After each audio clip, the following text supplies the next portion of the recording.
Like to call the banquet to order.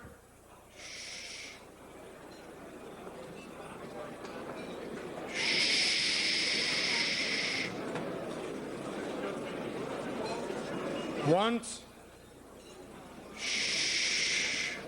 Twice.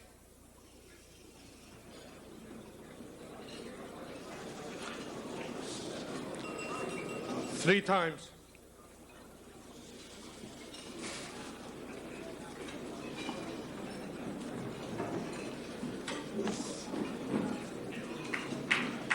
Good evening and welcome to what is the most special and monumental convention of Hashluchim which ever took place. Poischen B'Dvar Torah, and unfortunately my task this evening in introducing the Dvar Torah is not a very, very pleasant one.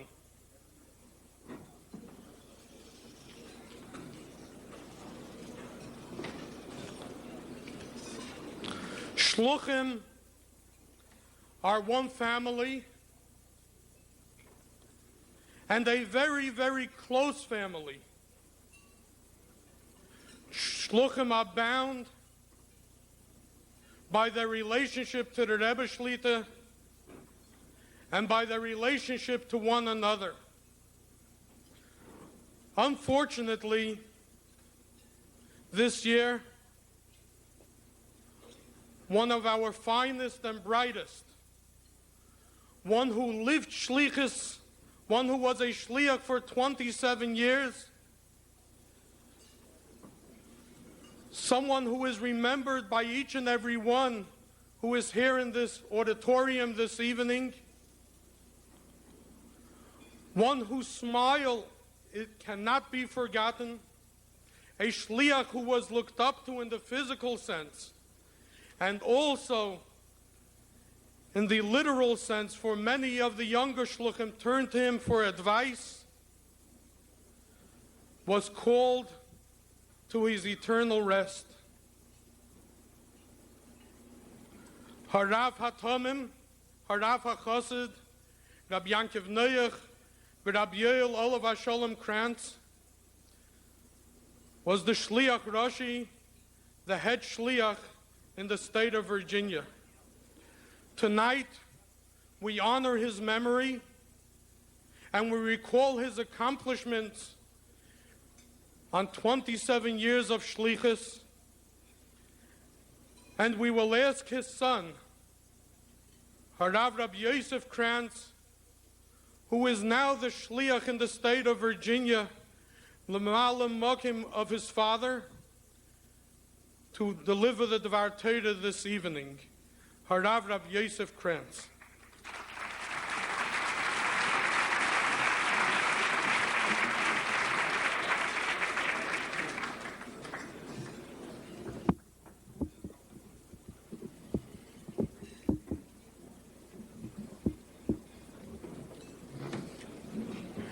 Thank you, Rabbi Kotlarsky.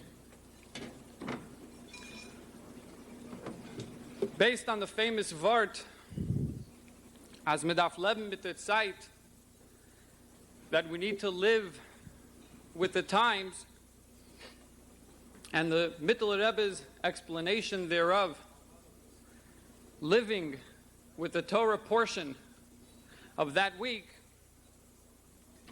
I'll say a few words on this week's Parshas told us. In Pasuk Chof Hey, the Torah tells us about Yaakov bringing food to his father Yitzchak in order to receive his blessings. Yitzchak had actually asked Esav to hunt him something to eat, but Yaakov went ahead and beat him to it. The wording in the pasuk is Vayagesh loy vayechal. He set the food before him and he ate. Vayavay lo yayin vayesht. And he brought him wine and he drank. For those that are familiar with the musical notes we use in order to read the Torah, you'll find that underneath the word loy is the note called a mercha kfula, which is a double note. This is one of only 3 places in the whole Torah where one can find this particular note. The Rebbe writes that the word mercha has the same letters as the word marech, which means long. And that this word mercha alludes to the long galus, exile, in which we still find ourselves. The word kfula, as mentioned earlier, means double. Once again, alluding to not just a long galus, but a double long galus, a doubly intense galus. But, says the Rebbe, not to worry. The word mercha can also mean king. Like the Talmud states, Reka bar Reka, a king, the son of a king. So we see this musical note, mercha kfula, hints at both a double long, a double strong galus, but at the same time, a double great king or Moshiach that will finalize the redemption already on its way. Now, since this particular note is in the pasuk, in this pasuk of Vayavay lo yayin vayesh, that he brought him wine and he drank, there has to be a connection to the above mentioned interpretation. Yitzchak asked for something to eat. And when Yaakov shows up, the pasuk says he brought him something to eat. And then all of a sudden, out of the blue, Vayavay lo yayin vayesh, that he brought him wine. Where did Yaakov get wine? Yitzchak didn't even ask for any wine. So the Mefarshim say that Malach Michal, an angel, brought Yaakov yayin hamishumar, wine that has been set aside in heaven for the times of Moshiach. Conversely, the word yayin, wine, and the teachings of Chassidus are synonymous. Chassidus is commonly referred to as yayin, as wine. And we know that the key to bringing Moshiach is Chassidus. So here we have very clearly the connection.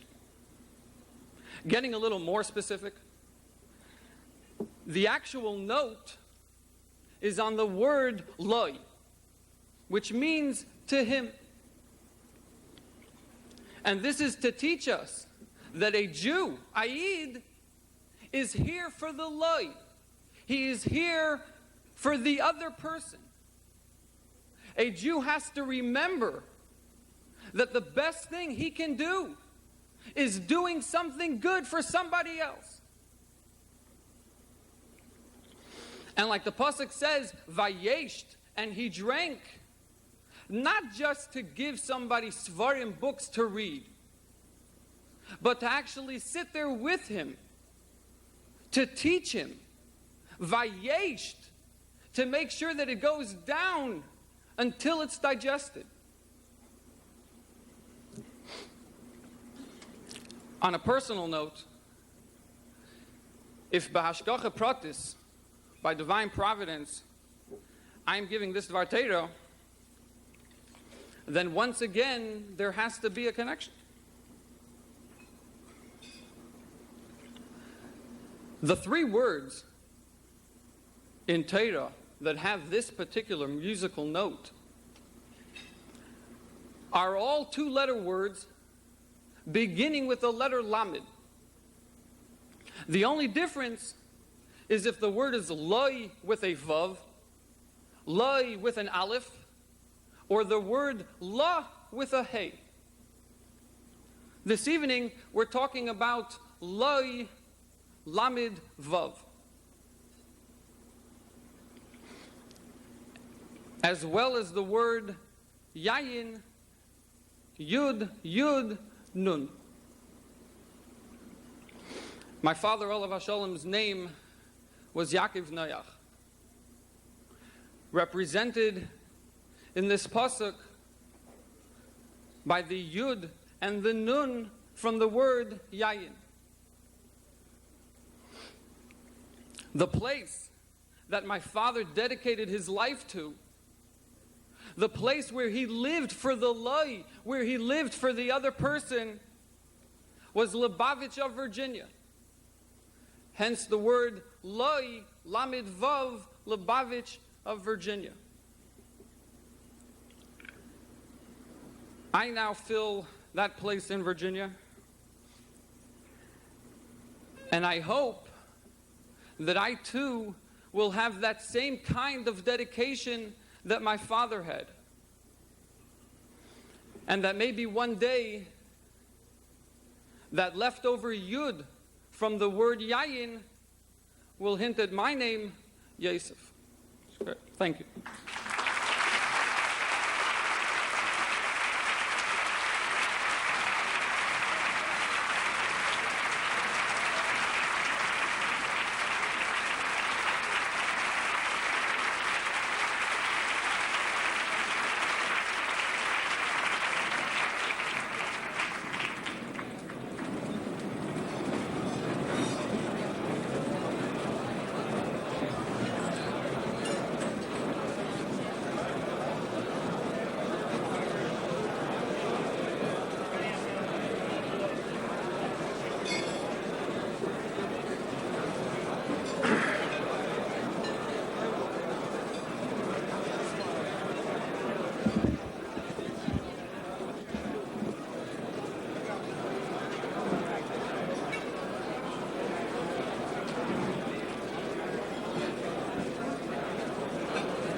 With the continuation of his family's life and work in Shlichus,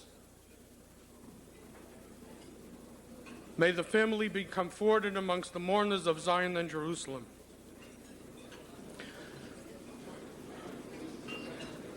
Baruch Hashem this year, I say it Baruch Hashem because it is something to thank God for, although that which we are thanking God for could have been handled if we would have been able to have something that was technically of a different fashion.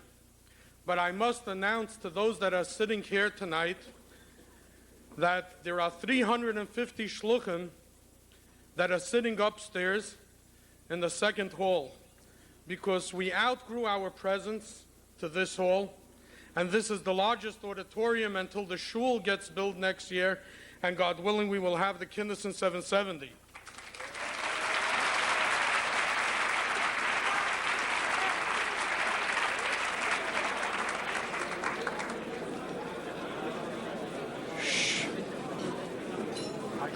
lifetime. What's your name? Rabbi Klein.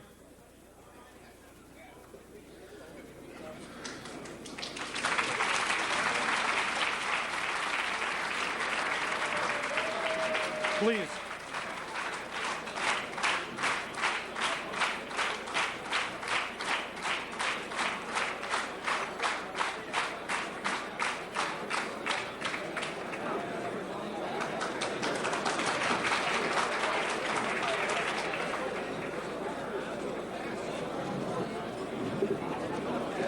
Come on.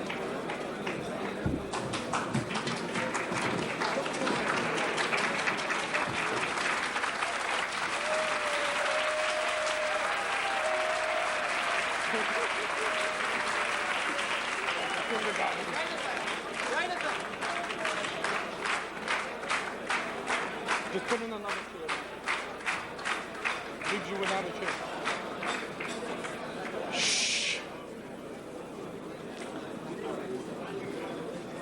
We'd like to proceed with the traditional roll call.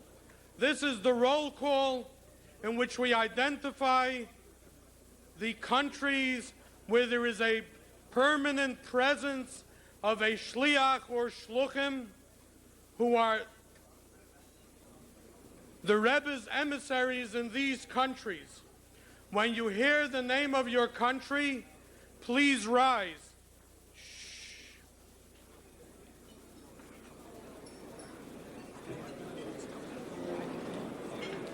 Depends what I have. Shh. Australia.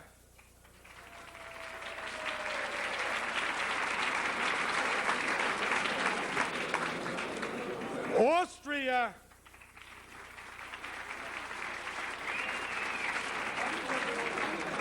Argentina.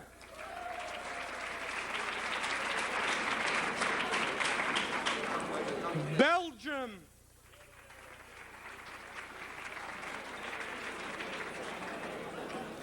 Brazil.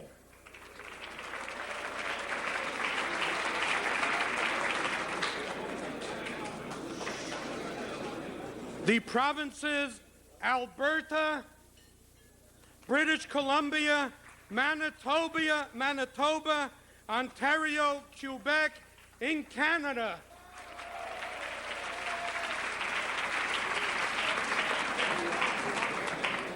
Chile,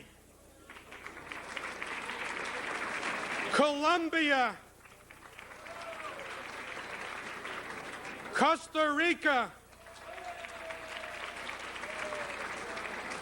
the Republic of France,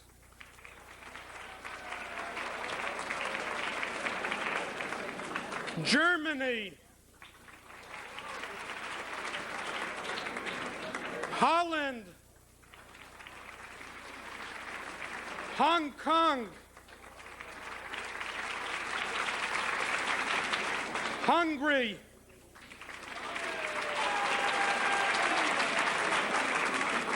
Italy,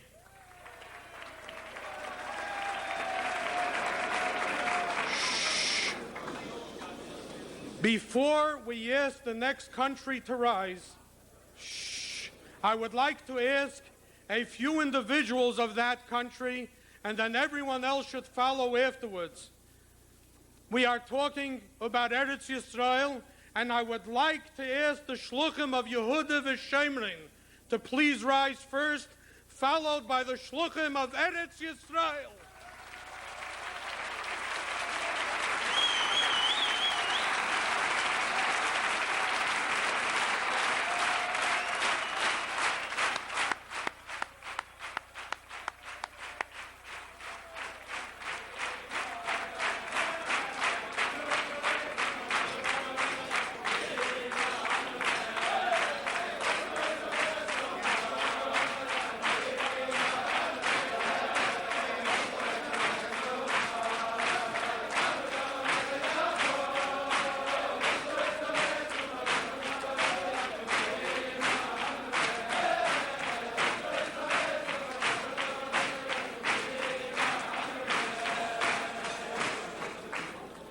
The Kingdom of Morocco,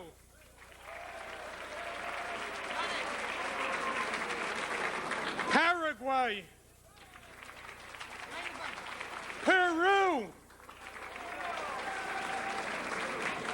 South Africa, Sweden, Switzerland. We'd like to extend a special welcome to a shliach who is here for the first time, because in all previous years he had problems getting a visa to leave his country because there were problems getting back. And I would like to welcome Rabbi Nissen Pinson from Tunis, Tunisia.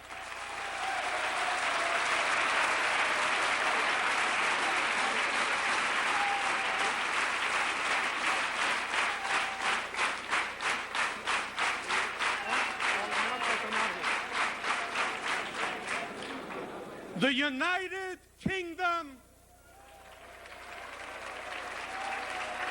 including Scotland.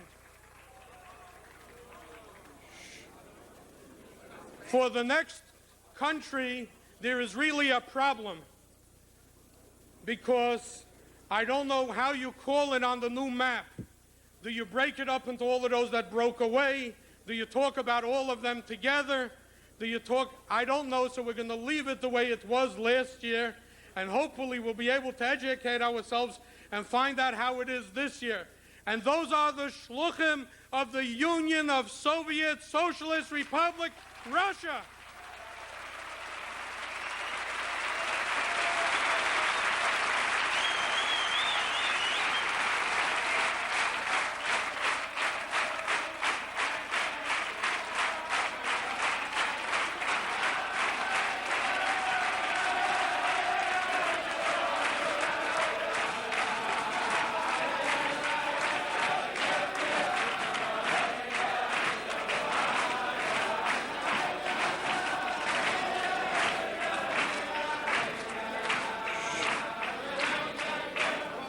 We will now call the states of the Union.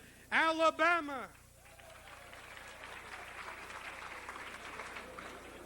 There is a shliach who is not here tonight because they welcomed into his home last night a new shlucha. His wife gave birth and they became the proud parents of a new baby girl. The shliach in Alaska, Rabbi Yossi Greenberg Mazel Tov.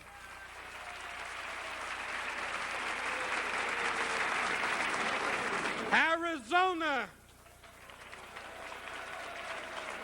California,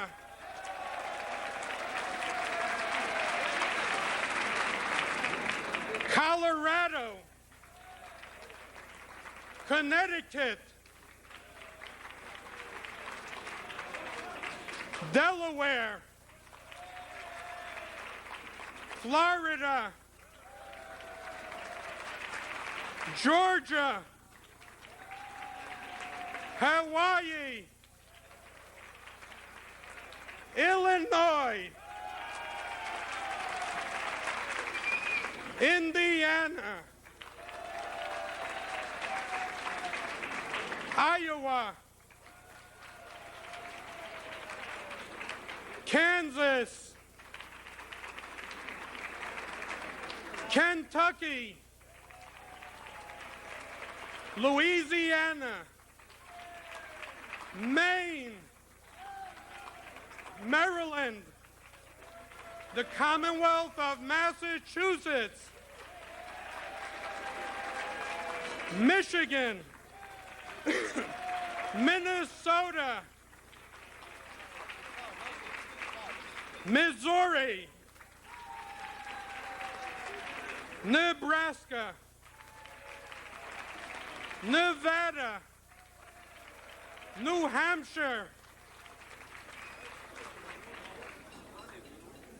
New Jersey, the Makim HaMelech, the state of New York,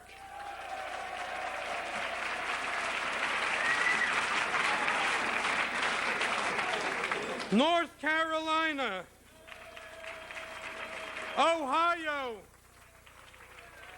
Oklahoma, Oregon, the Commonwealth of Pennsylvania, Rhode Island, South Carolina, Tennessee, the Lone Star State of Texas, Vermont, the Commonwealth of Virginia.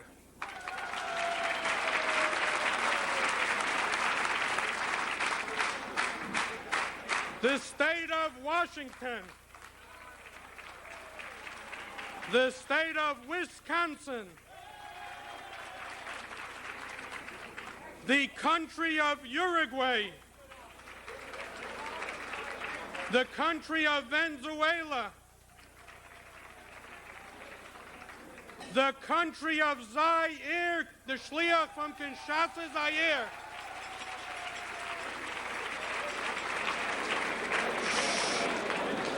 we record the absence of only one Shliach who did not make it because it is very obvious that he had some heavy work to do this last week, and that is the Shliach of Spain.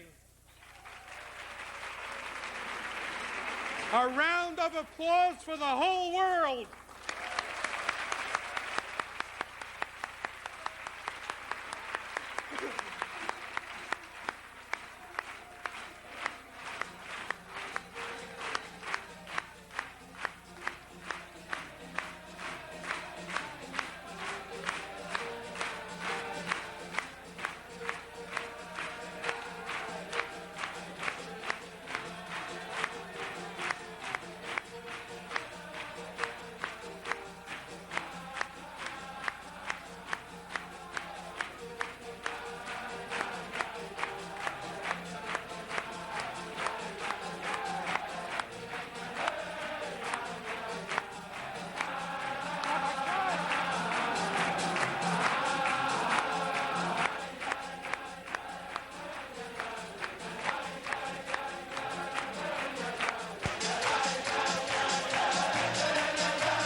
Just 1 second.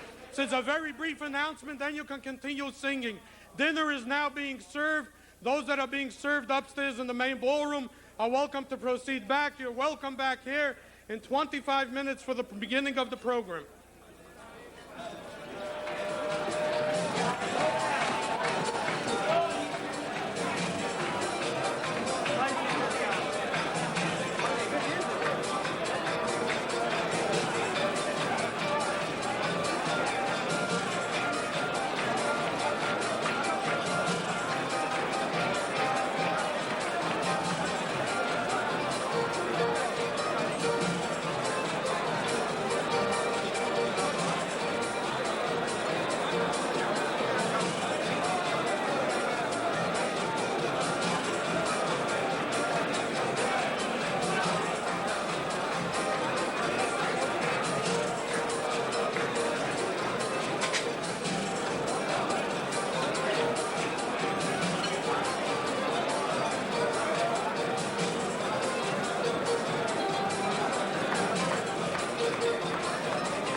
Мы под взглядами косыми родились, как свет в ночи, в гуще черных лет России, в городке Любавичи, в окровавленные годы мы купиною горя веру нашего народа пронесли сквозь лагеря.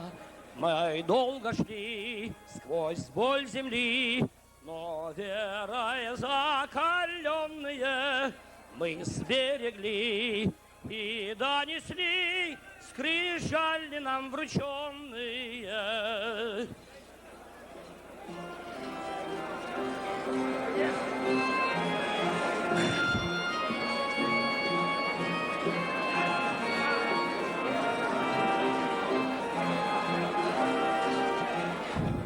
Близорукому дорогу мы поможем отыскать, а глухому голос Бога в своем сердце услыхать. Онемевшему молитвой распахнем, как дверь уста, и того поднимем в битву, кто бороться перестал. Мы хабадники, мы делу преданы, и верой закаленные мы сберегли и донесли скрижали нам врученные. В чем разгадка нашей силы?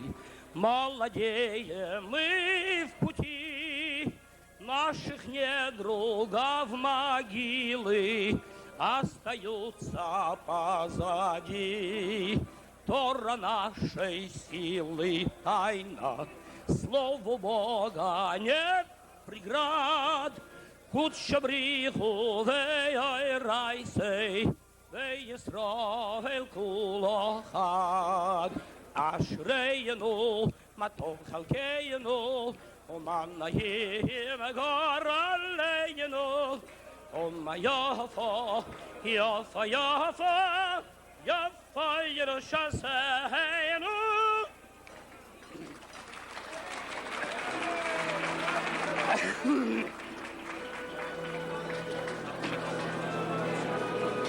Ирация.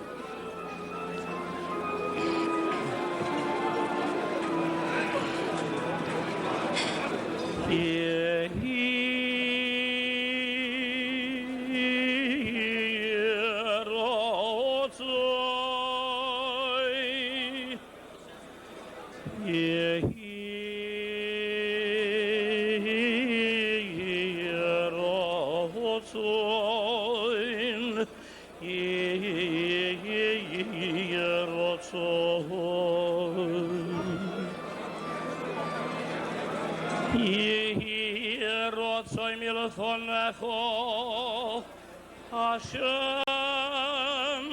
Eloheinu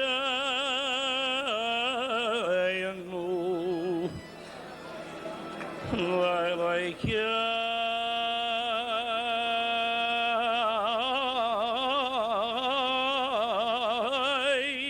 Avoiseinu Sheyibon Beisa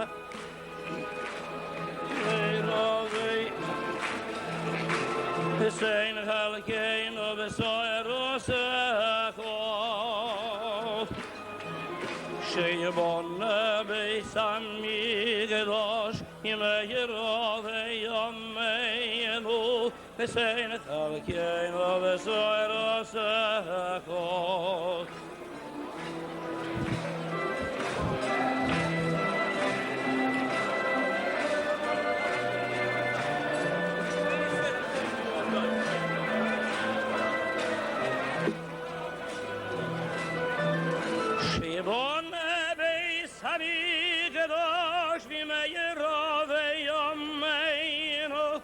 Sein halkein of soerosecho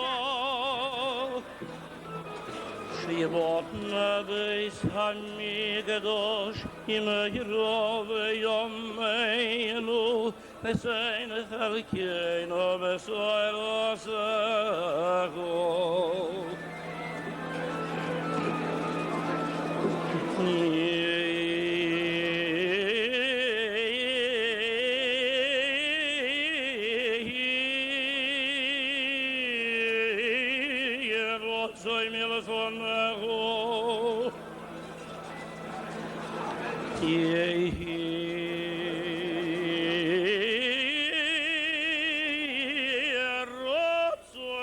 Mir from Chof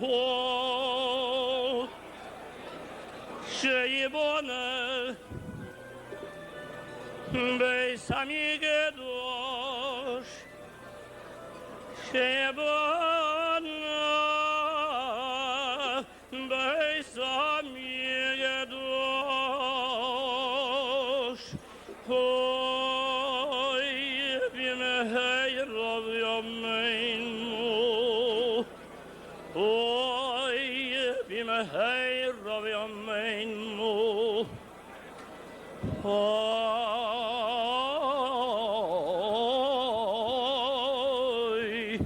b'mehei Rav Yameinu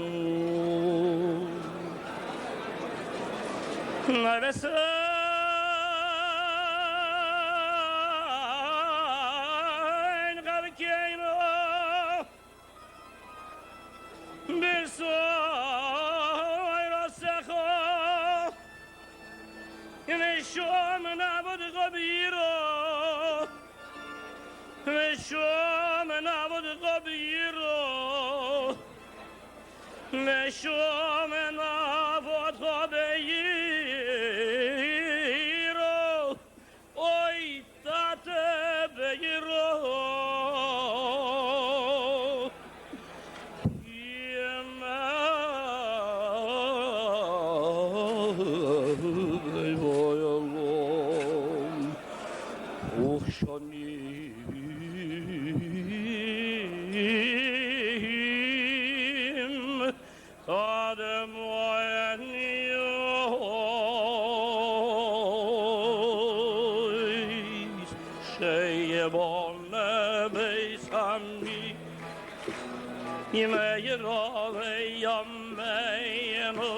Besein Chalkeino Besoy Rosecho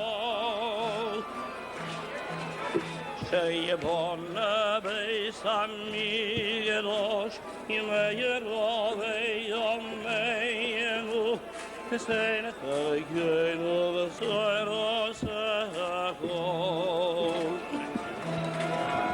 Sheyibon Beis Hamigedosh Yimeyirove Yomeinu Besein Chalkeino Besoy Rosecho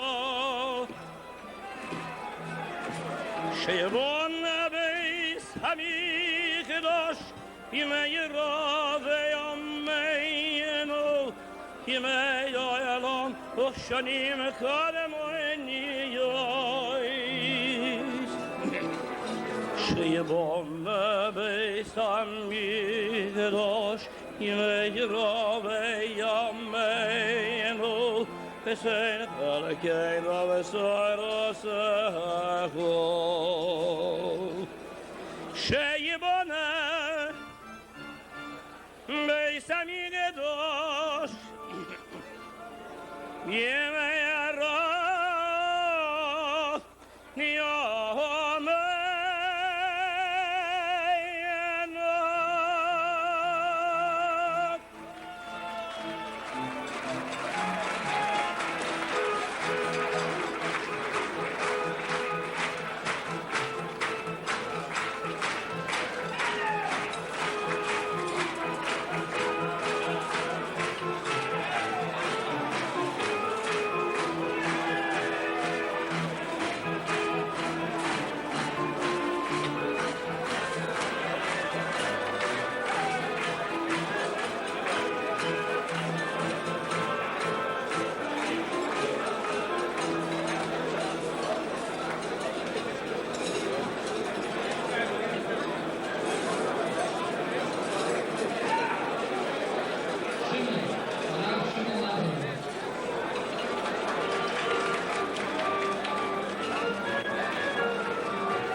there any tables that were not served yet?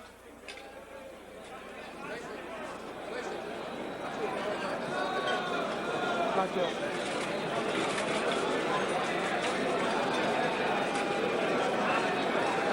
So you serve them? I don't think it's cleaned up.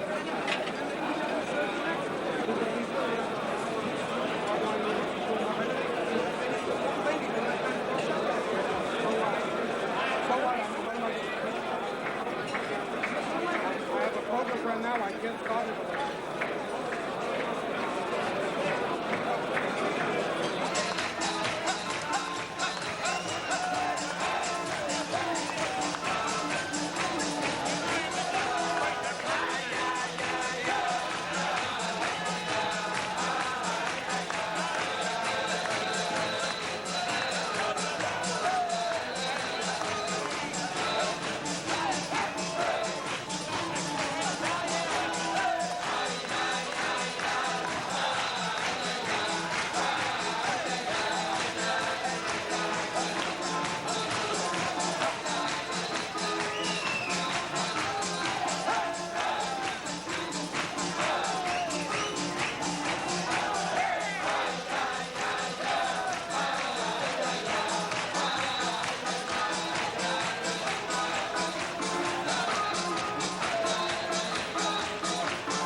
The sea of black hats and beards and glasses again. At one time, not too long ago, it must have been close to 25 years ago, I was also the speaker at the dedication of the Machne Yisrael house, which they bought on Kingston Avenue. And then the dinner was called, I think there was a cocktail party at 7 o'clock and a dinner at 8, and it was black tie, so they told me to wear a tuxedo. So they were going to introduce a Balabatim from Manhattan and from wherever else Balabatim live to Chabad and its importance. Now the Balabatim and I all came in our tuxedos at 7 o'clock, and the caterer wasn't there yet. When the caterer was there and he saw all these people with tuxedos, he thought we were waiters, and we put up the tables. Rabbi Avrohom Shemtov was the chairman. He came in at 9 o'clock to see if the caterer had already come. By the time...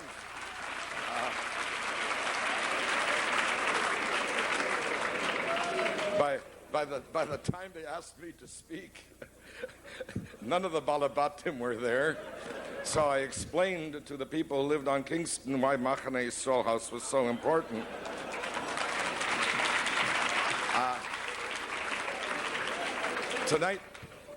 Tonight is different. I assure you, having been invited, I've been given a specific list of instructions by a number of people what not to say. And quite honestly, from a personal point of view, there are about 6... which has become the classic textbooks being used in all universities. But more than that, his distinction is that he is the senior faculty member of the L'chaim Society. And as such, he is very, very involved in the work of one of the most prominent Chabad houses and student centers in any of the major universities in the world. We have with us tonight Professor, Doctor, and hopefully when he comes here next time we will call him Reb, Yehuda, Dr. Louis Lyons. Please join us and address us and extend to us words of greeting. Dr. Louis Lyons from Oxford University.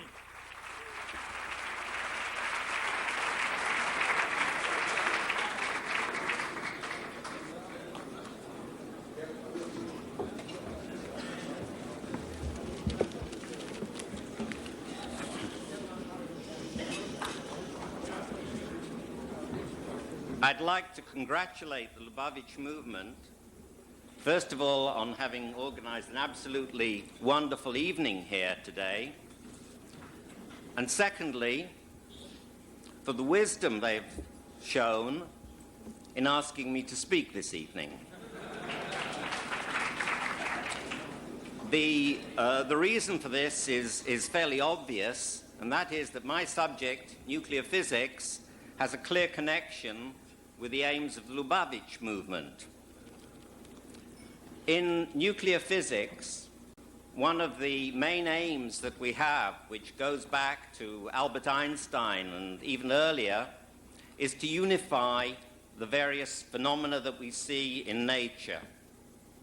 And one of the aims of the Lubavitch movement, as I see it, is to unify the Jewish people by bringing in the less orthodox towards a more Jewish way of life. And this is especially important nowadays when, apart from Lubavitch's efforts, there's a distinct tendency for a division to take place between Datiyim and Chilonim. And that's why I think that the work of Lubavitch is so important in this respect. Another reason that I can speak here this evening is that I'm not a member of the Lubavitch movement, and so, in fact, I share the distinction with the previous speaker. I think we're the only two people on the whole of the program here that you have this weekend. We're the only people who don't have the title rabbi. So I give you an unbiased view of how I see the Lubavitch movement working. My experience, apart from this weekend, has been confined to what is happening in Oxford. And so let me just tell you a little bit about the Oxford story, which I believe is typical of the Lubavitch movement. First of all, let me tell you about the importance of Oxford. Oxford, together with Cambridge, is one of the two major universities in England, and we get there the really top students from the whole of England and from abroad as well. And, of course, a good fraction of these students happen to be Jewish. Oxford itself has a small community and no rabbi. And so until the Lubavitch Chabad house arrived in Oxford, there was nobody to provide spiritual guidance for the Jewish students.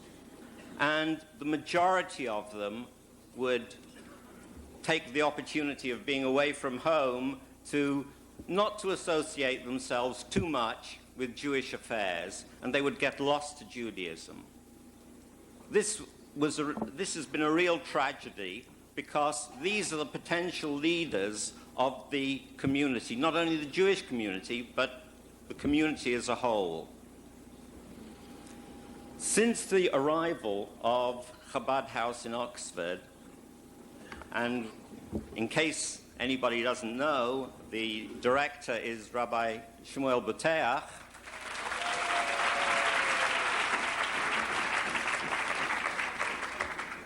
And he, together with his wife Debbie, have really produced what I can only describe as a quantum jump in the range of Jewish activities that are available to all members of the Jewish community in Oxford, be they students, community, or visiting Israelis. And the whole range of activities includes the introduction to the very positive aspects of Jewish life, primarily by example. The ability to come to a Friday evening meal, a Shabbat lunch, to take part in regular shiurim and synagogue services, to be part of very impressive events with speakers of the caliber of Simon Wiesenthal and Elie Wiesel. And also another very important activity which takes place is that it provides a platform for Israeli speakers to come along. And within the last year or so, we've had Benjamin Netanyahu, Benny Begin, and Arik Sharon.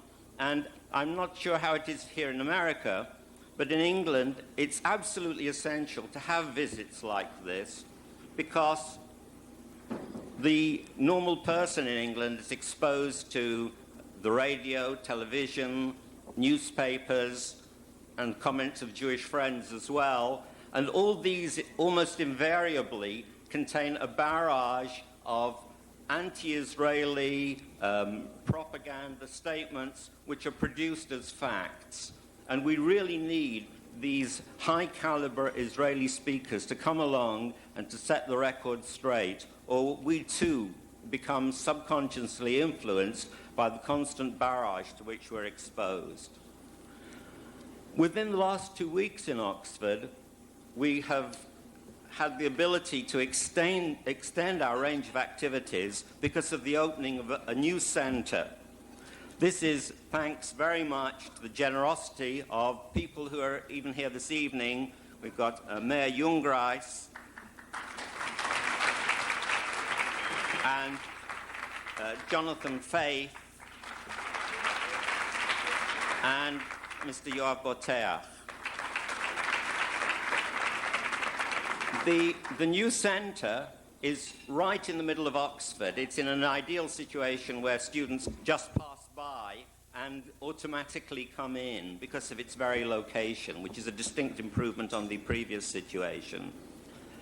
It's on the site of where the center of Jewish activity was up to 701 years ago when we were expelled from England. So it's nice to be back on the same site.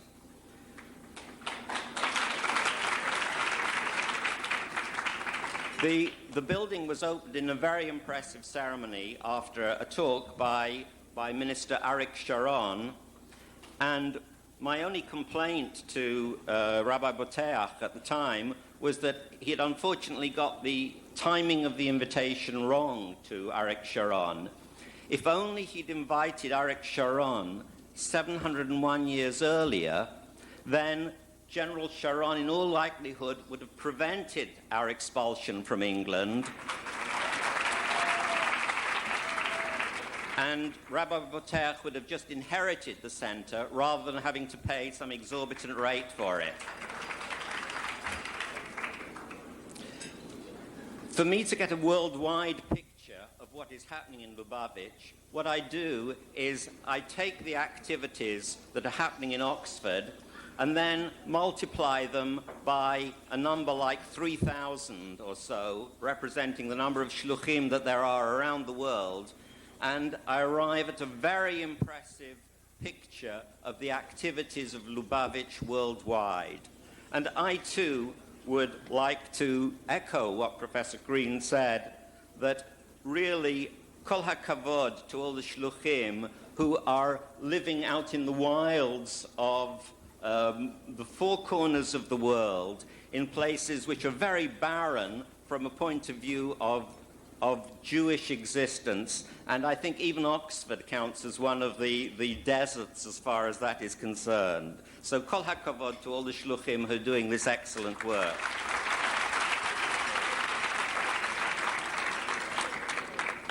Another thing that is absolutely clear to me is that the inspiration for all this obviously comes from the Rebbe Shlita.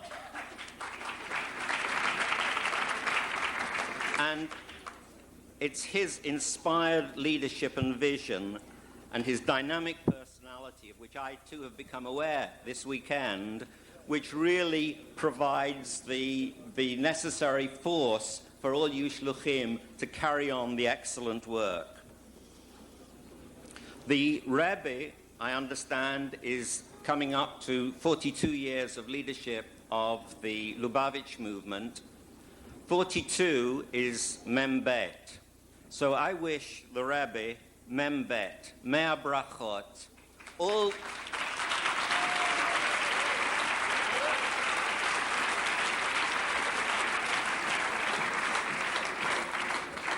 good wishes for many more years of leadership of the Lubavitch movement. Like Velvel Green, I too cannot speak today without mentioning what is happening in Madrid. I think that Israel is now in a situation in talks with its Arab neighboring countries where there is the potential for very positive things, but there are also the dangers and pressures to which it is being exposed. I think we should all hope and pray that Israel will speedily and very much in our days achieve the security and the peace for which all its inhabitants yearn so much. It's been a great privilege and honor to be here with you for this weekend. Meeting the Rebbe especially was a wonderful experience, and seeing all the shluchim and hearing of the work that you're doing. I've also, actually on a personal level, being here this weekend, been very impressed by the warmth and the hospitality and the friendship of everybody that I have met here.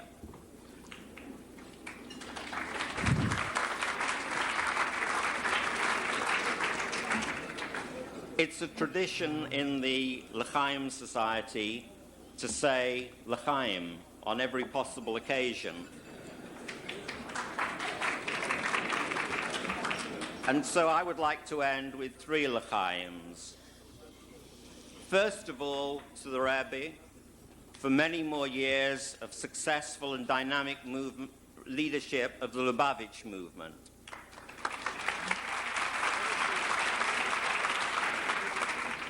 Secondly, to the Lubavitch movement itself, for continuing the excellent work and spreading Jewish values throughout the world.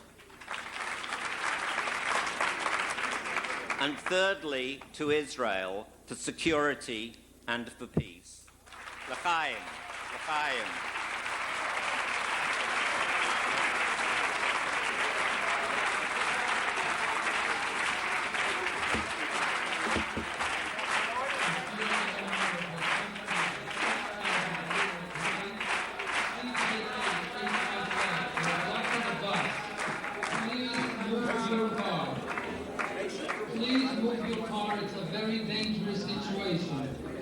CJH85L, Pontiac 6000, blue or gray. Please move your car. Shh. I'd like to thank Dr. Lyons. May the Almighty God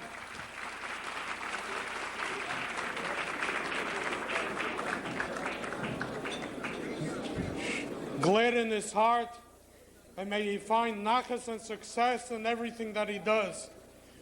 L'chaim.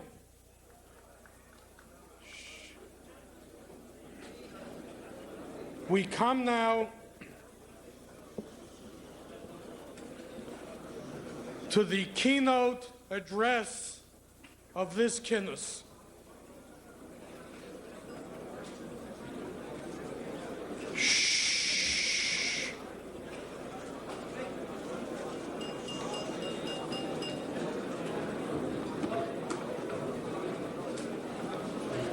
When we had to look for a keynote speaker, I don't believe that in all the years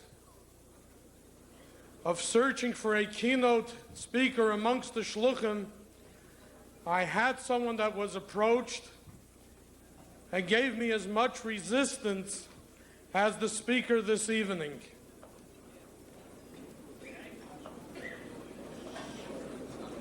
It is a shliach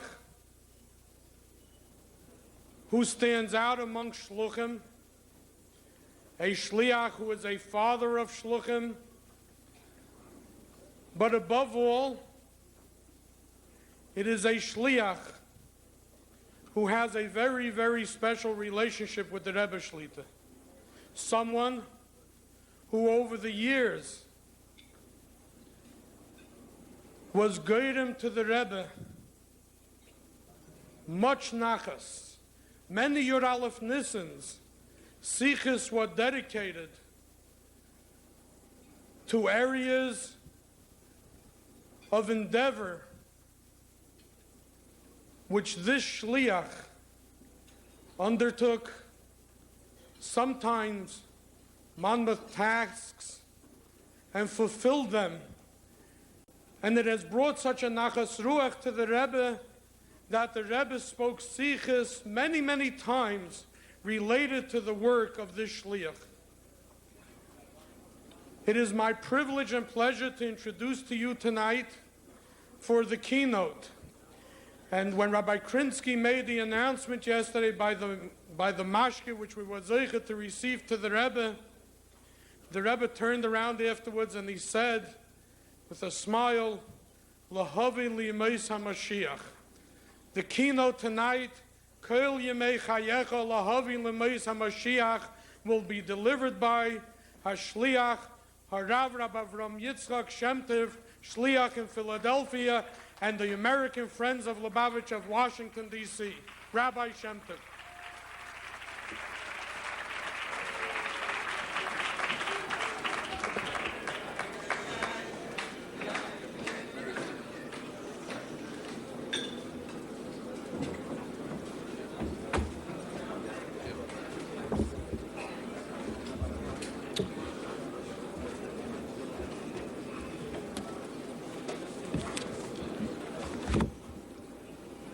I will begin with that which Professor Lyons ended his remarks, and I will start with L'chaim. L'chaim.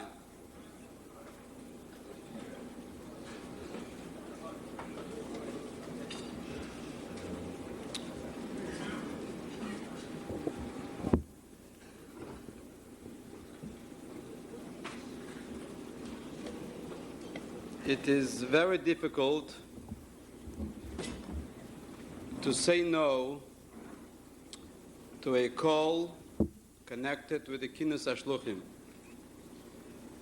I think it is the holiest task that one can ask to participate in, knowing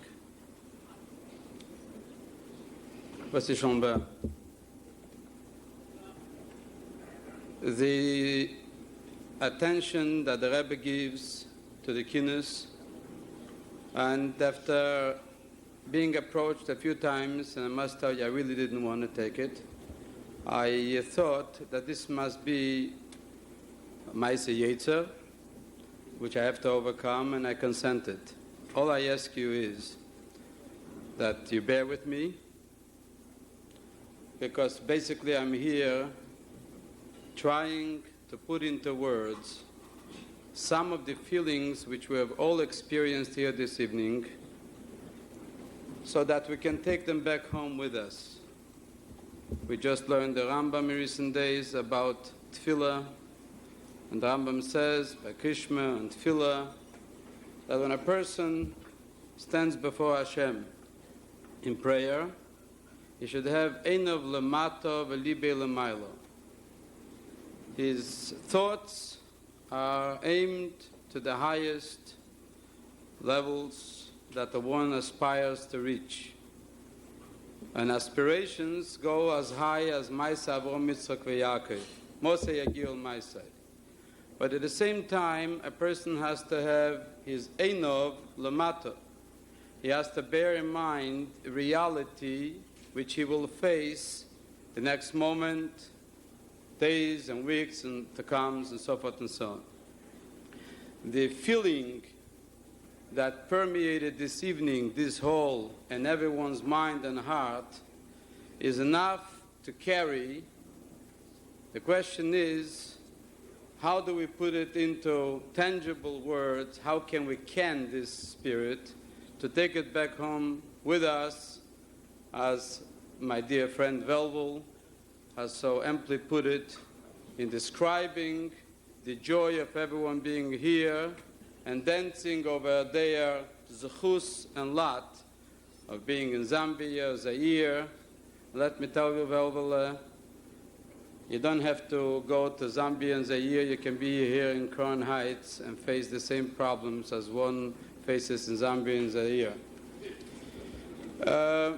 The question is this: should there be a keynote address? Can there be a keynote address? And why should I be the victim? And my friend Feivish, Rabbi Vogel, whom I respect very much, said to me, Avraham, and he's a good friend, du weißt nicht, was zu sagen, besser sag nicht. Another friend goes over and says, I don't envy you. There are many difficult acts to follow, and I don't envy you being in the position you are. And let me tell you something.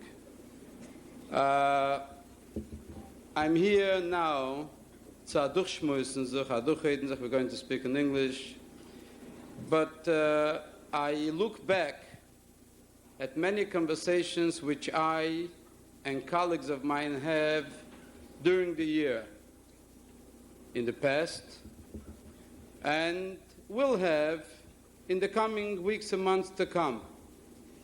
This is the evening, these are the days to which we are all looking forward to, and to which we'll be looking back to. And that is important. That is why it's so important that we try and put these days into some words so that we can take them back with us.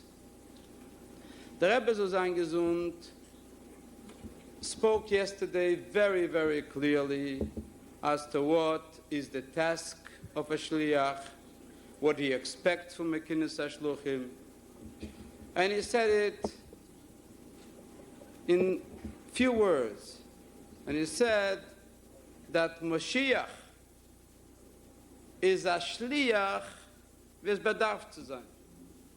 A shliach who is able to achieve the involvement of his entire being, which are the Eser Keiches HaNefesh, the mind and the emotions and the actions, and if he's able to really get them together and put them where they should be, which is, believe me, easier said than done, once this is accomplished, then this and the Shliach is Moshiach. And when one stops to think back and looks ahead. We have to remember, arrogance is something which is very negative. And unfortunately, arrogance, which some will call it chutzpah, and some will mistakenly call it pride. That comes from an inner insecurity that one has to overcome, something which a person is really not sure of what he is doing, so he has to resort to an extreme, be it right or left, and someone who feels uncomfortable about being an extremist, so they developed a new idea which is called centrists. All of these are the results of being unsure of what you are, where you're heading to, what you're doing, and being insecure. Baruch Hashem, anyone that has any shaykhs with the Rebbe does not suffer of that illness. There is always this absolute security and conviction that one experiences by his contact with the Rebbe. But the theme for this convention, and that was without my consent attached to the keynote, so to say, is Lo Havi L'Meisa Mashiach. And as Rabbi Kotlarsky, who by the way deserves a lot of credit for not for getting me here, but for putting everything together so ably,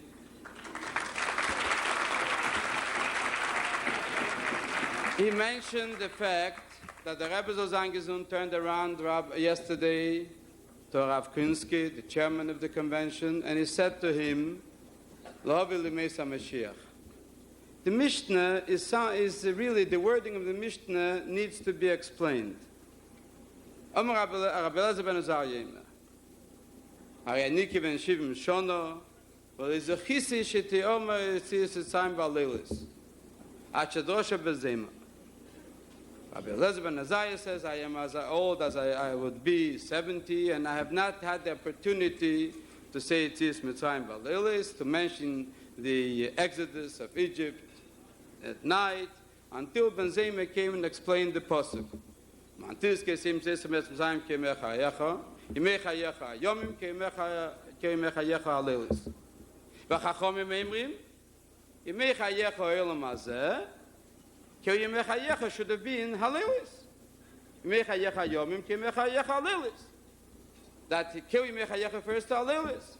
So Chachamim come and they say that Yimei Chayecha involves entire life, and Kyo Yimei Chayecha, L'Havi Yimei Mashiach.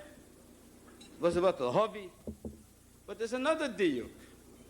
Kyo Yimei Chayecha, it doesn't say L'Havi Yimei Mashiach. Kyo Yimei Chayecha means L'Havi Li Yimei Mashiach. Kyo Yimei Chayecha assigns to us the task to bring to the Mesa Moshiach. Whom? What should we bring to the Mesa Moshiach?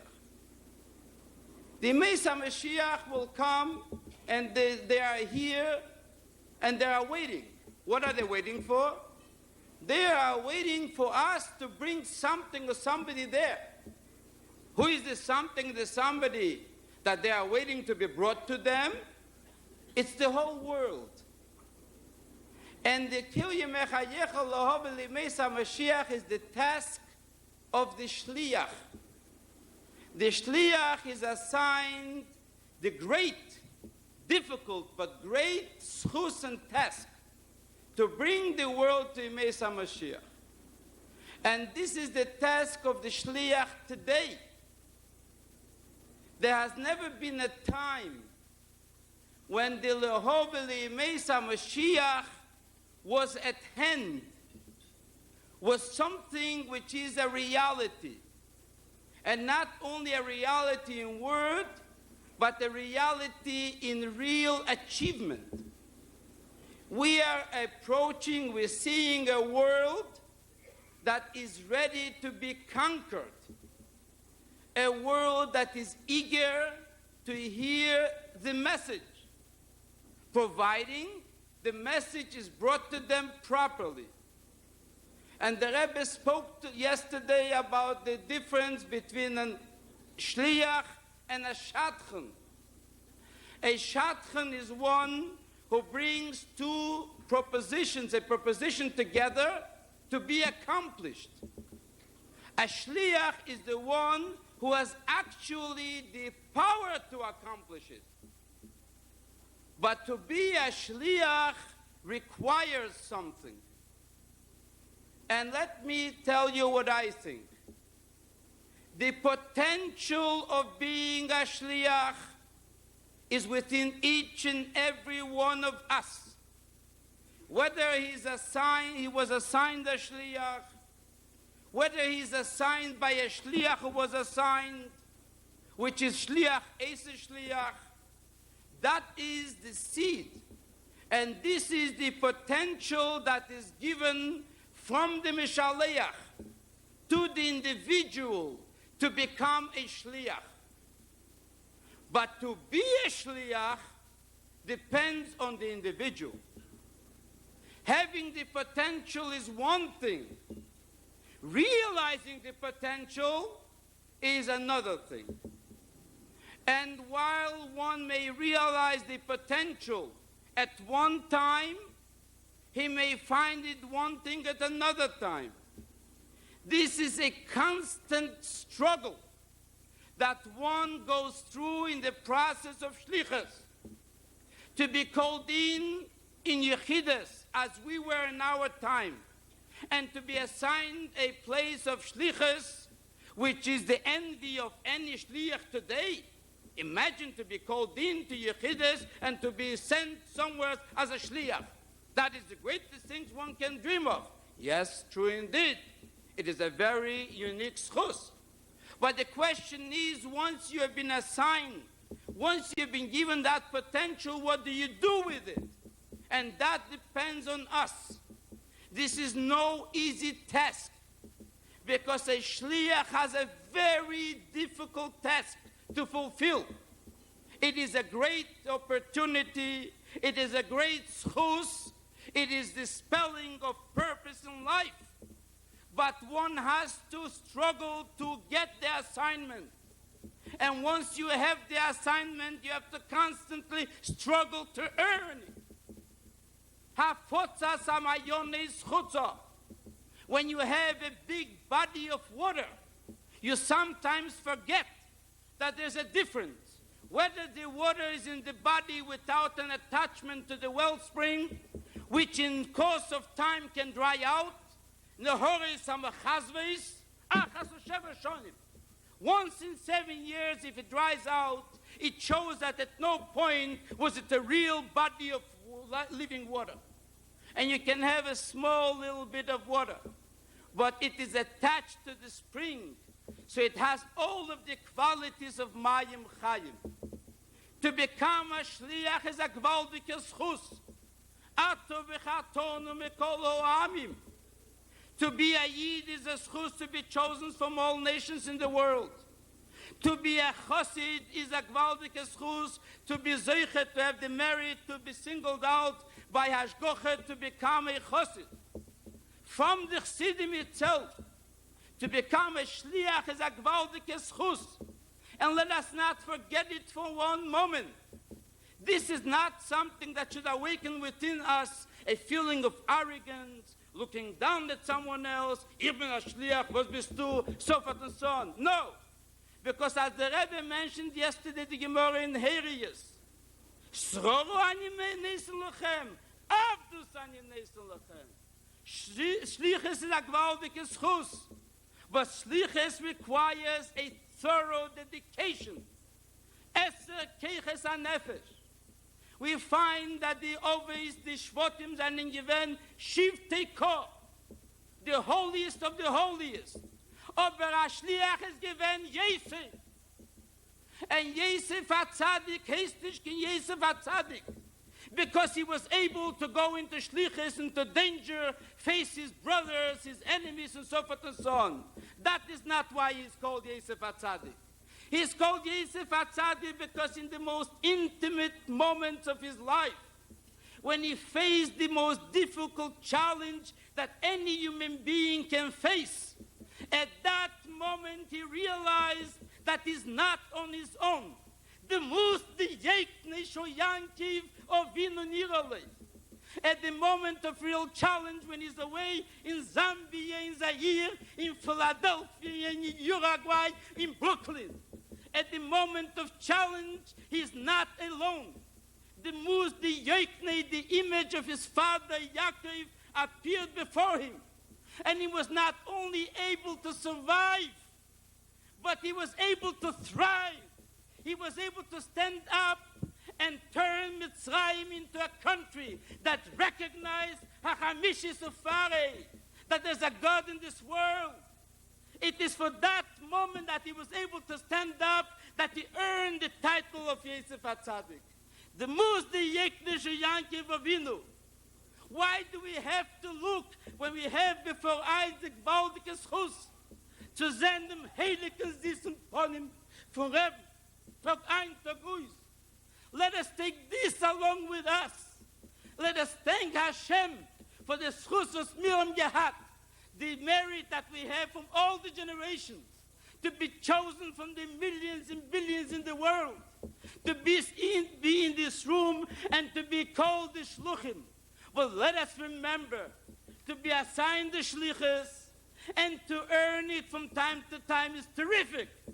But this is a constant struggle that one has to struggle to make sure that he continues to merit and earn it.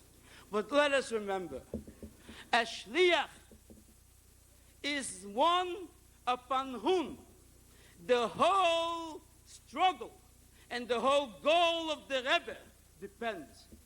The Rebbe needs the Shluchim. The Rebbe cannot accomplish his job without the Shluchim. It's a fact. How, why Hashem wanted it that way, we don't know. But the Rebbe's task needs the Shluchim. And let us remember that the billions of Jews in the world are dependent on the matzav of the individual shliach. It doesn't matter how smart he is. It doesn't matter how well he can articulate the message. Because today we have a sophisticated world with communication worldwide. In one moment you can reach the world by fax, by other means. In one moment you reach the entire world. But precisely because it's so wide, it's so shallow, it's not even an inch deep. You get messages, you get faxes and everything else. It does not make a dent. The task of the shliach has not been made easier one bit. The touch and the contact of the individual shliach, who is the vehicle through whom the message of the Rebbe reaches the community, reaches the masses in the world, that has not changed. You can send over the siches, you can send over the maimorim, and you can take advantage of everything to the extent that you can. But this has not substituted for the personal contact of the shliach. The shliach is the vehicle through whom the word of the Rebbe reaches and can reach all of the Jews who are eagerly awaiting. And you question, are they really eagerly awaiting? I have visited many Jews who are happy to get rid of my visit and don't give me even an appointment, even when I asked them. What do you mean they're eagerly awaited?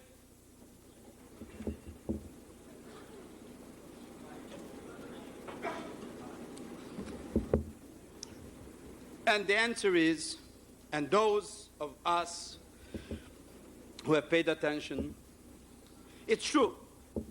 There are many, many who are not looking out for us, who are not eagerly awaiting our call. But if we can stop to think, it's because they don't know. One of the best kept secrets in the world is the Lubavitch movement. With all the publicity and everything else, it's one of the best kept secrets in the world. Can you imagine what's happening here this evening? You have over here Kinahora concentration, not only in terms of numbers, But if anyone would really want to think and evaluate the situation of Yiddishkeit in the world today, this here in this room is the concentration of the power, of the dedication, of the hope that constitutes the anchor and the hope for the future of Yiddishkeit in the world. There's no question about it. And let me tell you, and this is not exaggeration, and this is not self-serving and so forth and so on. This is a fact, except when each one of us goes back to his home and goes and looks at his situation and so forth and so on, it's difficult for him to imagine it and see it that way. But if he would really look at it objectively, not subjectively, objectively, you will find that this is the case. The Rebbe so eingesund is the only leader in the world today. You have in the world, and it's not a question of paying compliments and the exact. You have to remember, the world today is filled with many who are willing to lead. And they take polls, whether it's political life, whether it's religious life, they take polls. And there are two madrigas. There's one who says, look, I have an idea, and let me lead you there. And it's attractive, and they follow him. Then there is a better madriga. And what is the madriga? That you have someone who takes a poll, and he fills out the crowd, the public. And once he has ascertained what it is that the public wants, he's willing to give it to them. Thus is the Pnei HaDor K'Pnei HaKelef. Leadership that leads and is setting the tone and the direction comes only from one place. And let us remember, leadership is not always popular. A real father is not so popular and loved by his little children. Chesech shiftei seine benei ve'eyavei sheicharei musa. A disciplinary child, a disciplinarian father at the time is not loved and liked by the child. But he is really the true loving father.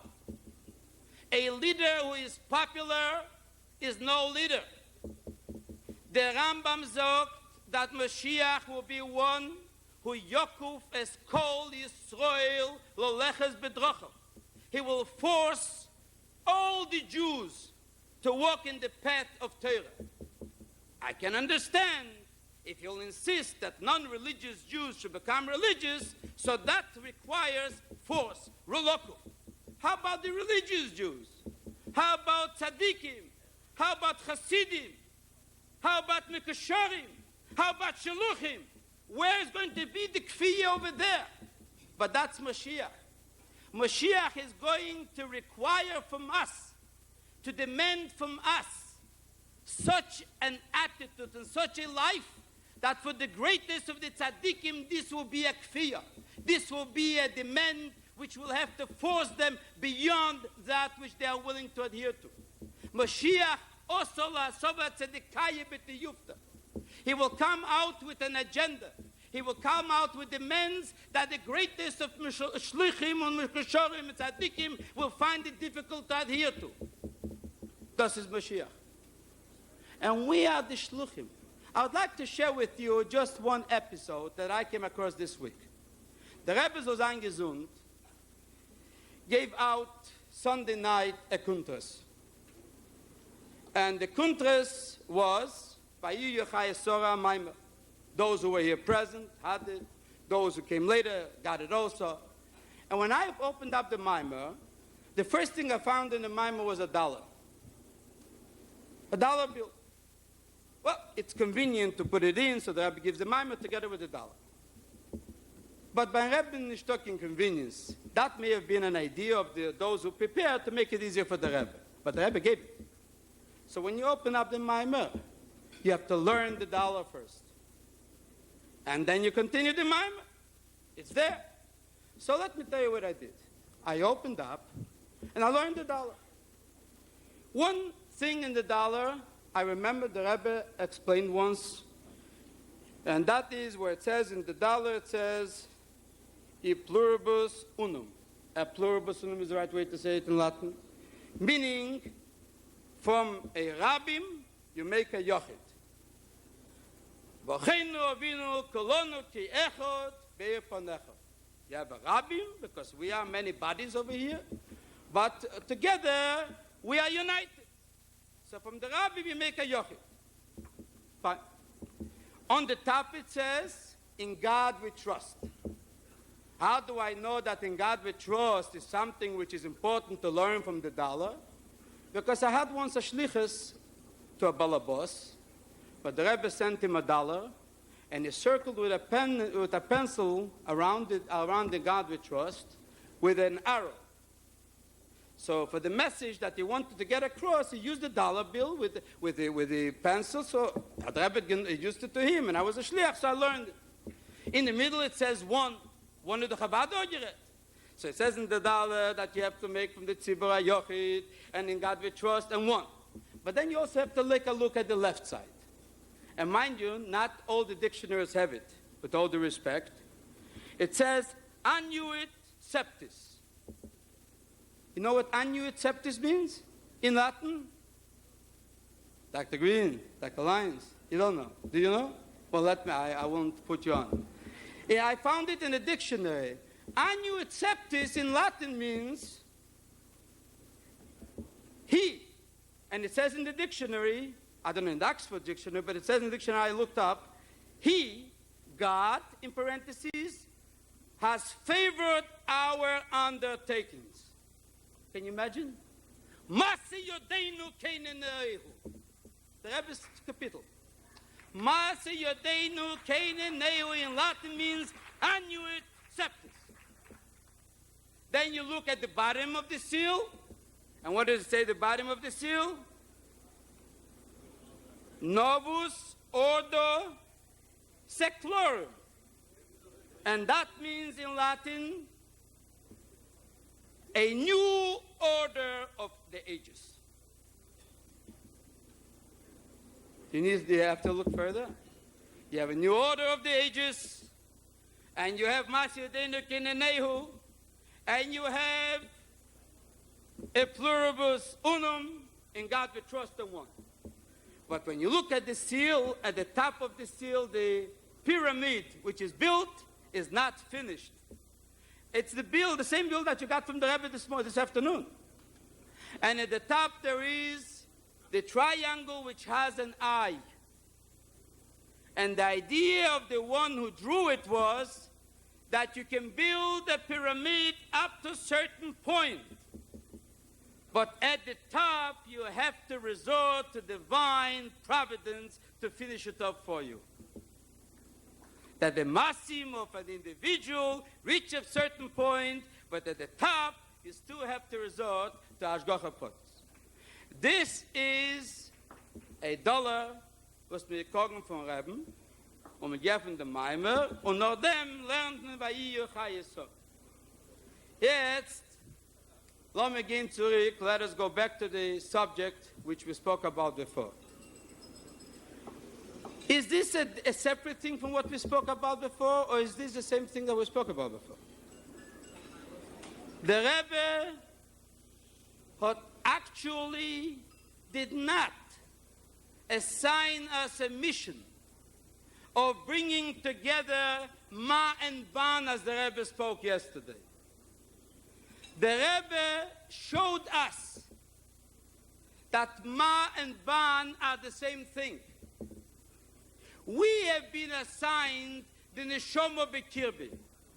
We have been put in a world where the Ma and Ban appear separate. How can we accomplish the unity of Ma and Ban?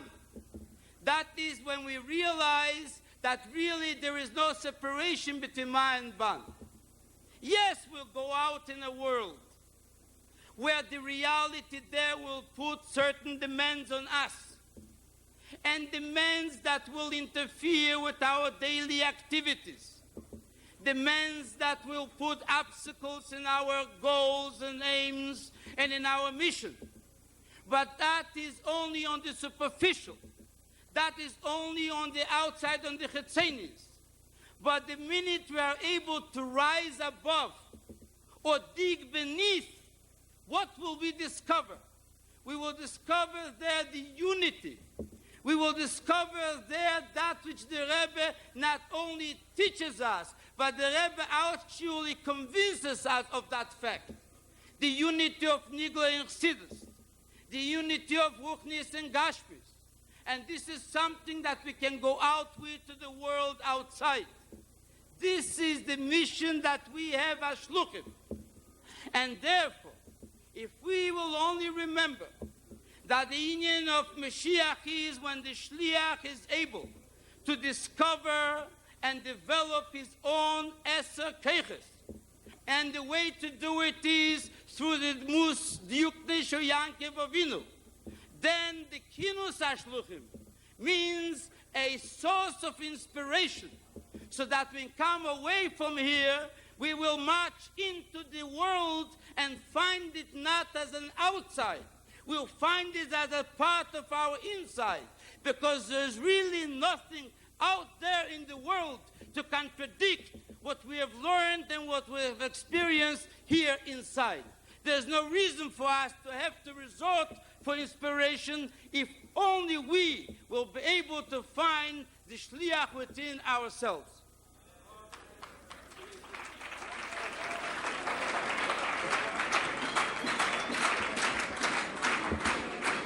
And in conclusion,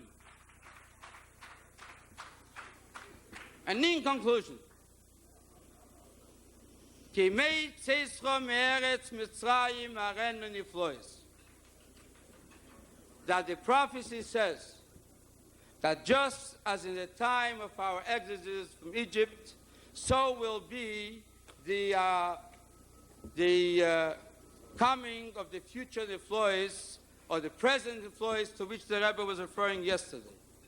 Let us remember the Chazal, which the Rebbe mentioned many times, that at the time when Yetzias Mitzrayim came to the peak, the Jewish people found themselves split into 4 directions. There were those who were so weak that they decided and they suggested, God forbid, to give up. Suicide. Then there was another extreme who said, no way. We are going to fight the Egyptians. We are going to fight the odds. Then there were those who said, we're not going to suicide, commit suicide, we're not going to fight. We're going to return to where we were before. But then there was a 4th one. And the 4th one was the one who said, let us resort to the strength that we have, which is prayer. Hakel kel yanke. What could be more than that? In time of need, we should turn to prayer, a very spiritual solution.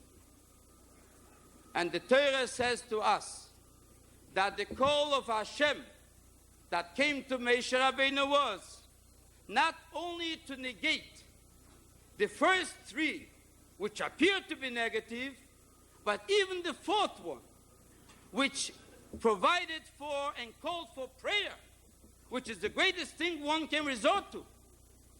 And it says these 2 is not now called for as the other 3 are done. What is it? Matitza keloi. Daber b'nei Yisrael v'yisou. This is not a time for despair. This is not a time for discouragement. This is not a time to resort to anything, not even to spiritual action. This is the time that calls for